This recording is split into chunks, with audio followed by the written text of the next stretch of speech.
해군이 부산작전기지에서 청해부대 48진 왕건함 출항 환송 행사를 개최했습니다. 청해부대 48진 장병들은 파병 기간 중 소말리아 아덴만 해역에서 선박의 안전 호송과 안전 항해를 지원할 예정입니다. 한미 국방부가 서울 국방부에서 드론 대드론 협력 및 시장 참여에 관한 협력 의향서를 체결했습니다. 양측은 의향서 체결을 바탕으로 드론 대드론 체계의 공동 공급망 구축과 표준화에 대한 협력을 구체화할 계획입니다. 공군이 미래 전장 환경에 대비해 2030년대 초까지 인공지능 기반 표적 식별 체계인 한국판 레이븐 스마트 시스템을 구축할 예정입니다. 또 2040년대에는 AI 파일럿을 개발해 무인 전투 비행 대대로의 전환을 이룩할 전망입니다.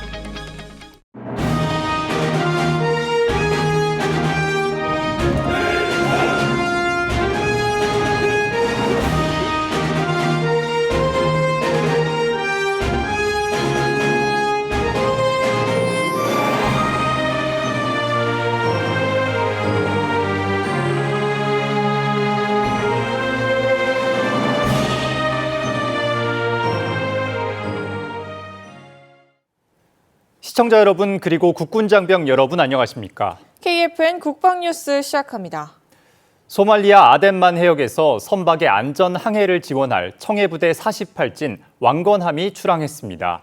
우리 장병들은 선박 호송과 대해적 작전, 해양안보 임무 등을 수행하며 국제 해상안전 활동을 펼칩니다. 박인배 기자의 보도입니다. 우리 해군 함정이 출항 준비를 모두 마쳤습니다. 장병들은 결연한 의지를 또 한 번 다집니다.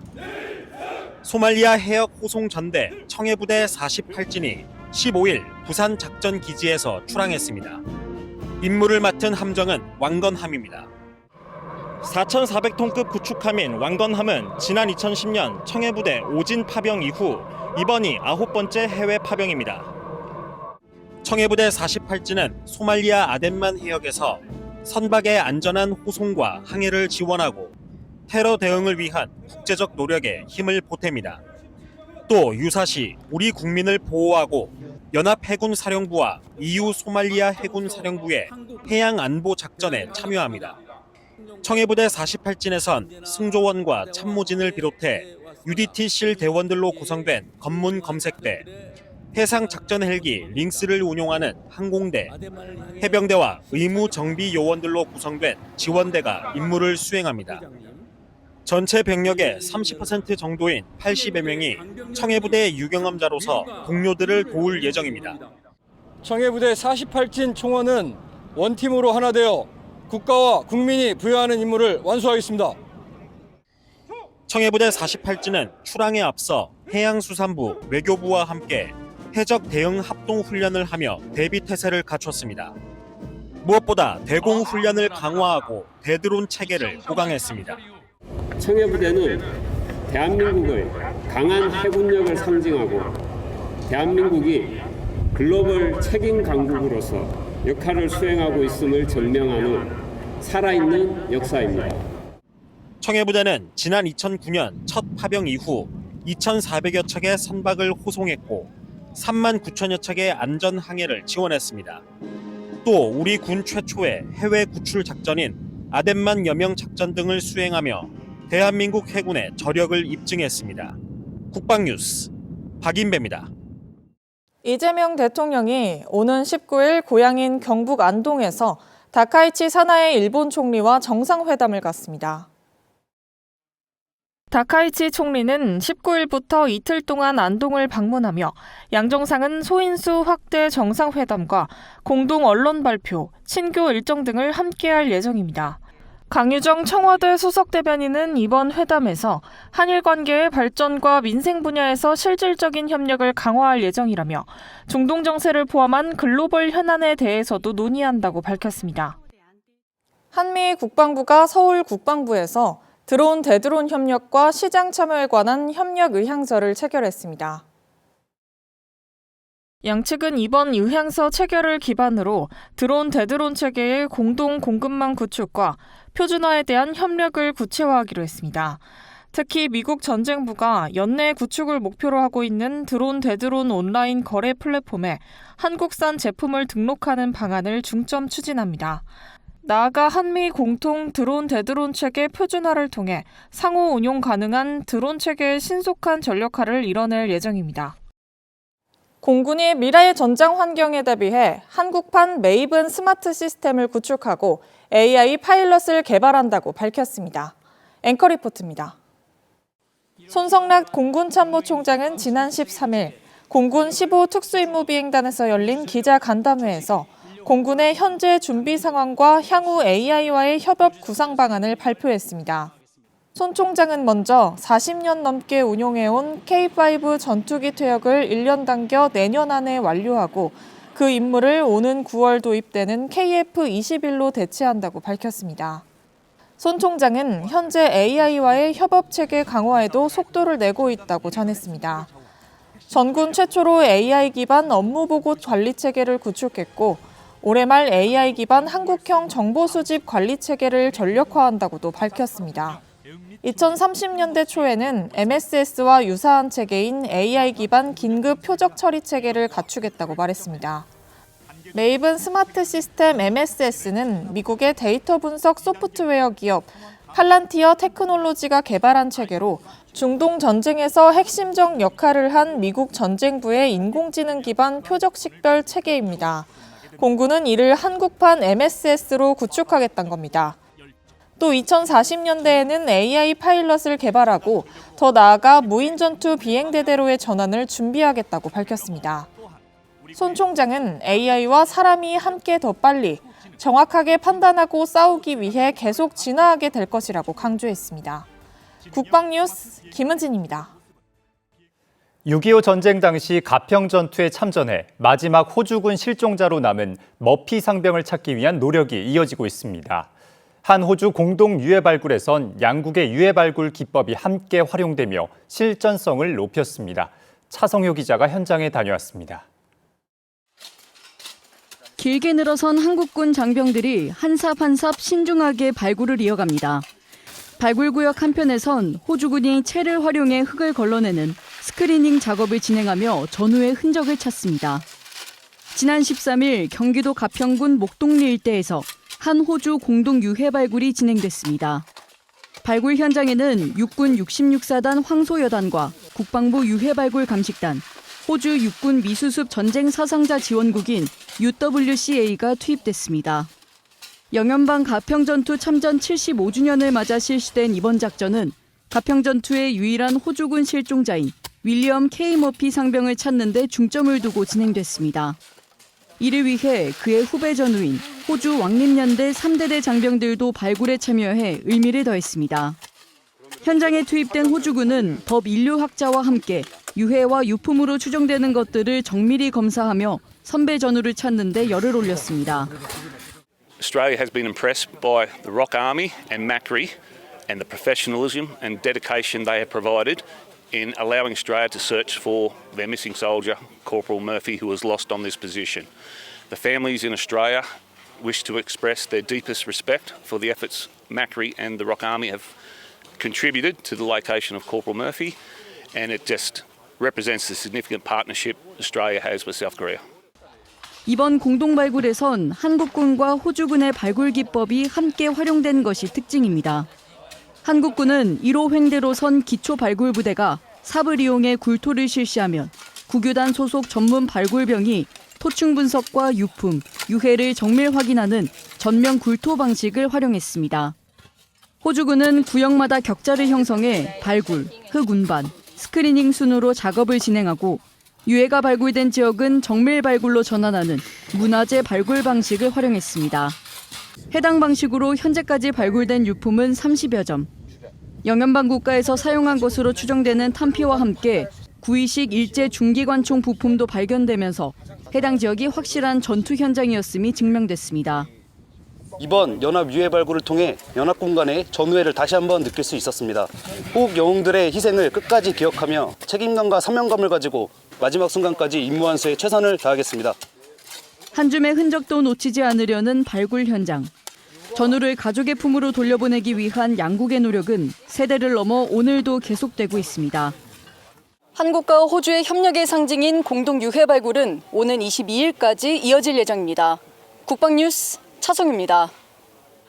육군 수도 기계화 보병사단이 미 2사단 한미연합사단과 전시 임무와 연계한 다기능 통합 군수 지원 능력을 기르기 위해 연합 정비 지원 훈련을 실시했습니다. 보도에 이채원 기자입니다. 경기도 포천의 한 훈련장. 적 공격 상황이 부여되자 한미 장병들이 사상자 발생에 따른 후송자 수송 절차를 위해 긴박하게 움직입니다. 육군 수도기계화 보병사단이 지난 8일 경기도 포천시 영평훈련장에서 미 2사단 한미연합사단과 함께 연합 정비지원 훈련을 실시했습니다.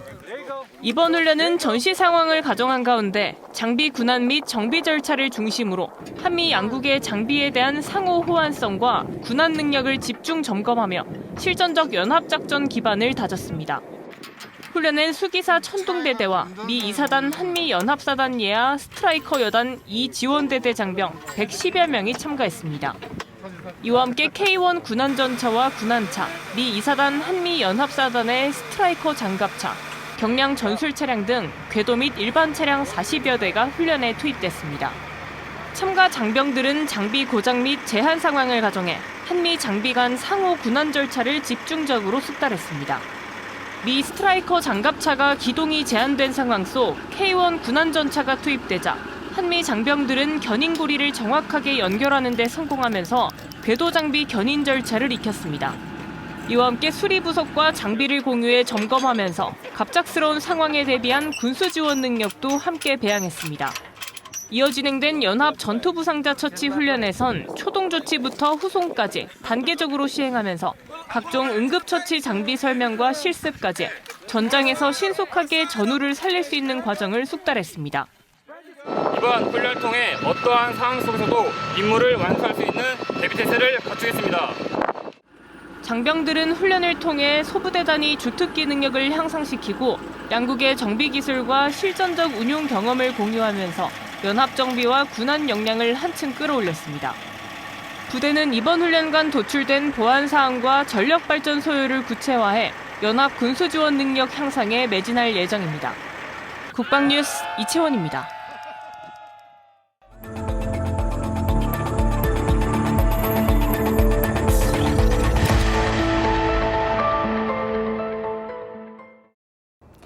이번 주 국방부 브리핑은 해외 관련 소식이 큰 비중을 차지했습니다. 안규백 국방부 장관이 취임 후 처음으로 미국을 방문해 한미 국방장관 회담을 가졌고 HMM 남호 피격 사건과 관련한 질문이 이어져섭니다. 먼저 안 장관의 미국 출장 소식부터 보시죠.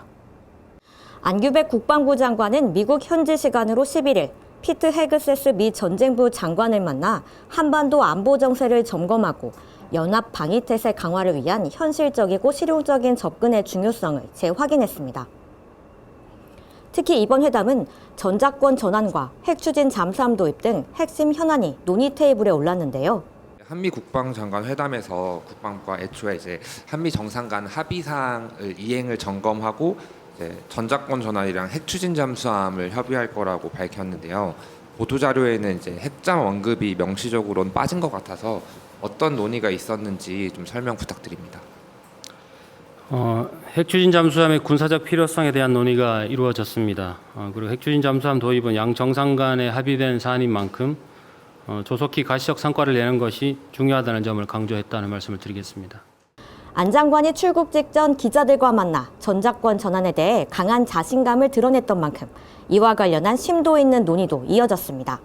한미 국방장관 회담과 관련해가지고 좀 동맹 현대화하는 식으로 언급이 됐는데 전작권 전환과 관련을 해서 구체적으로 어떠한 사안에 대해서 뜻을 같이 했는지.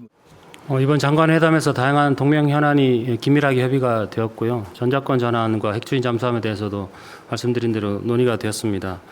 전작권 관련해서는 그러니까 올해 FOC를 마무리하자라고 하는 기존 계획을 재확인하는 수준에서 마무리가 된 건지 아니면은 어떤 시기 관련돼서도 얘기가 나온 건지 원래 SCM을 통해서 미래연합사 FOC 검증을 하기로 되어 있고요. 그 부분에 대해서 논의가 되었습니다. 두 번째 키워드는 중동에서 발생한 HMM 나무 피격 사건입니다. 이번 주 내내 사고 원인과 우리 군의 대응 방안을 묻는 질문이 쏟아졌는데 외교부 장관이 오늘 이 나무 사고 조사 원인에 대해서 미국하고도 이제 공유를 했다고 했는데 국방 채널로도 이 사고 원인이나 조사 결과나 이런 것들에 대해서 공유가 이루어지고 있다거나 대응 방안 등에 대해서 논의하고 있는지 여쭙습니다. 그 나무 피격 관련해서 지금 관심도가 큰 사안인데 어제에 비해서 혹시 정리된 사안이나 뭐 진전된 사안이 국방부 차원으로 있는지 궁금합니다. 국방부는 14일 기술분석팀 파견 공식 내용을 발표했습니다. 국방부는 HMM 나무 피격 사건에 대한 원인 규명과 과학적 분석을 위해 5월 13일 기술분석팀을 두바이에 파견했습니다. 기술분석팀은 현장 정밀 조사와 각종 증거 자료 분석, 유관국 협력 등을 통해 정확한 사실관계를 규명하여 정보합동 대응반 활동을 적극 지원할 것입니다. 다만 원활한 조사 활동을 위해 파견 인원 및 세부 활동 사항은 공개가 제한됨을 양해해 주시기 바랍니다. 다음 주에는 한미 국방장관 회담의 결과가 나올 예정인데 국방뉴스에서 꼭 확인하시기 바랍니다. 국방뉴스 김효진입니다.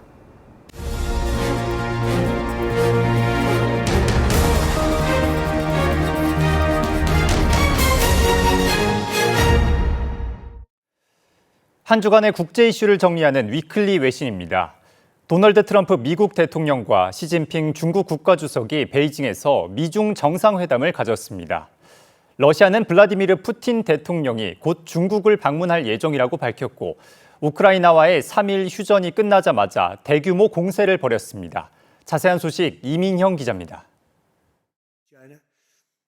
14일 회담장에서 두 정상은 공개 발언으로 덕담을 주고받으며 협력을 강조했습니다. Whenever we had a problem, we worked that out very quickly. We're going to have a fantastic future together. 두 정상은 호르무즈 개방과 이란 핵무기 불허에 합의했고 시 주석이 호르무즈 해협 의존도를 줄이기 위해 미국산 원유 수입을 늘리는 데 관심을 표했다고 백악관이 전했습니다. 특히 백악관은 시 주석이 호르무즈 해협 통행료 부과에 반대한다는 입장을 분명히 했다고 밝혔습니다. 시 주석은 패권 경쟁에 따른 충돌을 의미하는 투키디데스 함정을 언급하며 공존의 필요성을 강조하기도 했습니다. 中美两国能不能跨越所谓的修昔底德陷阱，作为大国领导人需要共同书写的时代答卷。 다만 세계의 이목이 쏠린 이번 정상회담에서 양측은 상호 관세 인하나 대만 문제 관련 구체적 합의, 이란 문제 해법, 공동 성명 발표 등 구체적인 성과물은 나오지 않았습니다. 다음 소식은 블라디미르 푸틴 러시아 대통령의 중국 방문 사항입니다. 러시아 타스 통신에 따르면 현지 시간 14일 드미트리 페스코프 크렘린궁 대변인은 브리핑에서 푸틴 대통령의 방중 일정이 확정됐는지를 질문받자 곧 발표할 예정이라고 답했습니다. 페스코프 대변인은 방문을 준비하고 있으며 마무리 작업이 이미 완료됐다며 조만간 방문이 이루어질 것이라고 설명했습니다. 푸틴 대통령과 시 주석이 마지막으로 대면한 것은 작년 9월 중국이 베이징에서 개최한 전승절 80주년 열병식 때입니다. 다음 소식입니다. 러시아가 3일간의 휴전이 끝나자마자 우크라이나 후방 지역 도심을 겨냥한 대규모 공세를 벌였습니다. 볼로디미르 젤렌스키 우크라이나 대통령은 현지 시간 13일 소셜미디어에 밤새 러시아가 670대 이상의 드론과 미사일 56발을 발사했다고 밝혔습니다. 우크라이나 20개 지역이 목표물이 됐고 아파트, 학교, 병원 등 민간인 시설이 큰 피해를 봤습니다. 특히 수도 키이우에선 9층 아파트가 무너지는 등 피해가 컸습니다. 러시아 국방부는 이날 성명에서 우크라이나가 러시아 영토 내 민간 시설을 공격한 데 대한 대응으로 장거리 지상, 공중, 해상 고정밀 무기를 동원해 대규모 공습을 감행했다고 밝혔습니다. 위클리 외신 이민형입니다. 이어서 오늘의 국방단신 전해드립니다. 합동참모본부가 우리 군 단독 지휘소 연습인 태극 연습을 오는 18일부터 22일까지 실시합니다. 합참은 안보 환경 변화와 최근 전쟁 양상이 반영된 연습 시나리오를 적용해 위기관리 대응 능력을 한층 더 강화할 거라고 밝혔습니다. 김규하 육군참모총장이 현지 시간 12일부터 사흘 동안 미국 하와이에서 열린 인도태평양 지상군 심포지엄에 참석했습니다. 김 총장은 한국 육군참모총장 최초로 기조연설을 하고 주요국 지휘관들과 양자 대담을 가지는 등 인태지역 주요국들과 군사협력 기반을 넓혔습니다. 육군 52사단이 지난 14일부터 이틀 동안 사단 사령부에서 전투 임무 위주 체력 단련 경연대회를 개최했습니다. 장병들은 밧줄 타기와 레그턱, 전장 순환 운동 등 실질적인 체력 단련 종목을 소화하며 전투 준비 태세 완비에 앞장섰습니다.